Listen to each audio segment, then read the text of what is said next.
A black phantom, twice as tall as any human being, has been lurking in the streets of Provincetown, Massachusetts for years, and until this day, no one can find an explanation for it.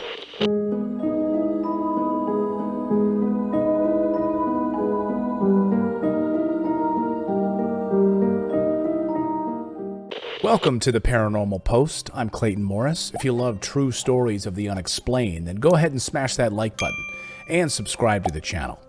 It's no secret that kids often have the wildest imaginations. It's not a new event when you hear some mystical story from a child. But when the same story gets told by their parents, well, you stop and pay attention. Our story begins in Provincetown, Massachusetts, in October of 1939, when a group of kids were on their way to school when they were seen frantically running back to their houses. Upon arriving, they told their parents the same story. They said they'd seen a large black figure.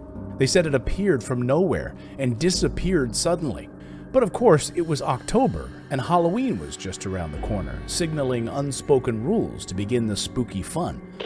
So the parents took the event as a joke, perhaps, with great theatrical fanfare, acting on the boys' part. They gave them a hug and a piece of candy and called it a day. All the while, the boys swore they weren't joking, and they all told the same story to each of their parents. Would you say they were joking? It wasn't until an adult by the name of Marie Costa told her story that they began to suspect that the kid's story might not be that fictional after all. As people were naturally superstitious, right? Just look at baseball players.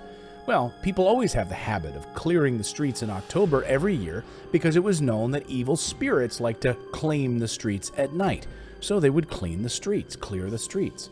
So when Marie Costa was walking herself home, no one else but her witnessed what she had to go through. Costa has said that she saw an inhumanly tall figure dressed in all black and seemed to be also coming from nowhere. According to Miss Costa, the creature, despite its tall and thin figure, moved freely, like a butterfly, as it jumped out of the bushes and straight towards her with glowing eyes in the color of blue and pointy, deformed ears. If Miss Costa didn't run at that point, who knows what would have happened to her? And I can safely say that there's no way I would stand and stare at this thing for very long. I'd be running just like Marie Costa. I'd be scared and hysterical, just like she was. She went running to the nearest coffee shop, where she frantically told others what had just happened to her, and some men feared that the presence of a predator or even a killer was on the loose. And they got up and subsequently went running towards the same street that Miss Costa was walking about, but they found nothing. Nothing at all. The police showed up, and upon questioning Miss Costa about what happened, it was clear that the police didn't take it seriously. However, during the next week, many more people called the police to report seeing a tall, beastly figure appearing and then disappearing to and from nowhere. The recurrence of the incidents and sightings has led the townspeople to give many names like the Provincetown Phantom to the mysterious figure.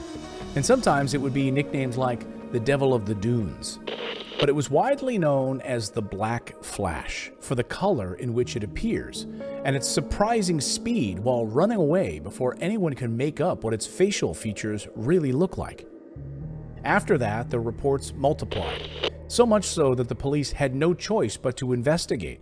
What they'd been thinking is just an elaborate joke the whole time, a hoax, right? And remember, this is 1939. No one had televisions at this point. And radio was mostly the thing that people gathered around in the living room. There was no internet. So how did a hoax or a joke like this seem to take off? Now, as the sightings started increasing throughout the town, evidence also of the sightings increased, leaving no room for skepticism and leaving the people of Provincetown in fear of this paranormal being lurking in their streets freely. One man by the name of Charles Farley claimed that he even shot the creature, which in turn laughed at him, and then glided away over a large fence as if nothing happened. As for the police investigation, they ruled out the possibility that the creature might be human, because the reported speed would be impossible for a human body, as well as the glowing eyes. So for a while they had no suspects, and nowhere to actually begin an investigation. Shortly afterwards, things began going worse than they were before. You see, the phantom only appeared and disappeared. Of course, it was scary, but it never physically hurt anybody. That is until George Lobos called the police one day, frantically screaming. George had told the police that he was confronted by the entity, which wasn't his first time, in fact, but that time it felt different. It felt as if the entity had a bloodlust, and it was angrier than ever, and it was coming after him. Fearing for his life, he tried to punch the creature, but it caught his fist in midair, gripped it in its beastly palms, and then proceeded to crush his fist before pushing George to the ground. The police then had more than sightings to go off of. They had a broken hand, which was actual physical proof that the Black Phantom did indeed exist, and it had its first taste of violence. Another incident happened when a man said that the creature tried to punch him, and the punch sent the man flying in the air. These violent reports were becoming more and more frequent in Provincetown as time progressed, where more people would actually say they'd been physically injured by this angry creature.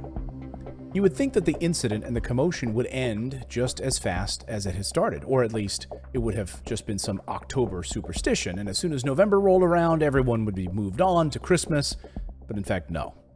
No, the creature terrorized the people of Provincetown for another 7 years. After 7 years of the creature's first appearance, it was rare to have a resident in Provincetown that didn't have an encounter with it in one way or another. It was even recorded that the policeman had one in November of 1945. 5 policemen, in fact, arrived at a school backyard after being told that there was a sighting. The policemen all told the same story, that when they arrived, they saw the creature staring at them and laughing with its signature threatening laugh. Then it jumped over a 10-foot school fence. The last sighting of the Black Flash was said to be a group of kids who saw the creature and hurried to their homes. They could hear it rattling the walls and banging on the doors. One of the kids, called Louis Gennard, allegedly had a pot full of water that he threw on the Black Phantom and saw it shriek in pain. And that would mark the first time anyone managed to hurt the creature, and the last time it was ever seen. From there, we get to the theories to hopefully explain this odd creature. Theory number 1. Some people debated that the black creature wasn't actually a creature at all. It was a human, in very good shape, and was tall enough and strong enough to fit the description that everyone gave. But that theory was soon dismissed, as people in the town know each other. And if anyone with that same body or that height, well, more than one person would spot this similarity almost immediately. Theory number 2. The police chief at the time, Anthony Travers, who was in charge of the Black Flash investigation, said that the sightings were nothing but simply 4 teens pulling an elaborate prank. They would sit on top of each other's shoulders, wearing a long black cape and a flour sifter over their face, which explains the unusual ear-shape was previously reported by Maria Costa. But this theory doesn't explain the extraordinary speed. After all, it was the Black Flash, moved very, very quickly. To be a teen sitting on someone's shoulders and moving that quickly seems ridiculous. There's no way you could move that quickly. Have you ever lifted a toddler on your shoulders? You're not moving fast. Theory number 3. Years later, when the internet was invented, a lot of people pointed out the similarity between the Provincetown Black Flash and a British legend named Spring-Heeled Jack. It was reported in London and Scotland in the 1800s. Their creature also wore a black cloak and had a silver face and the same blue glowing eyes. He was also similar in strength and speed, but the British version breathed out blue and white flames. Creepy. But just like the British urban legend, the incidents were ruled out as a form of mass hysteria. Because the Provincetown creature remained local, people now tend to lean over the probability that it was all a small Halloween prank. Theory number 4. Some suggest that this creature is the residual curse from the witches' era in Massachusetts, in Salem, where some of them were executed. They said that it might be the work of their last curse as a revenge for their short lives. Nevertheless, no one could explain the physical evidence of the massive number of reports, and even now, there were no official closure given to this case. It terrorized the people of Provincetown for 7 consecutive years, and the story of the Black Flash is still feared there to this day. If you like this video, be sure to hit the like button and subscribe to the channel if you're not already one of our subscribers, and share it with any friends that might be interested in unsolved mysteries. What do you know about the Black Flash? What do you think it was? Drop me a theory below. I'd love to hear it. We'll see you next time, everyone.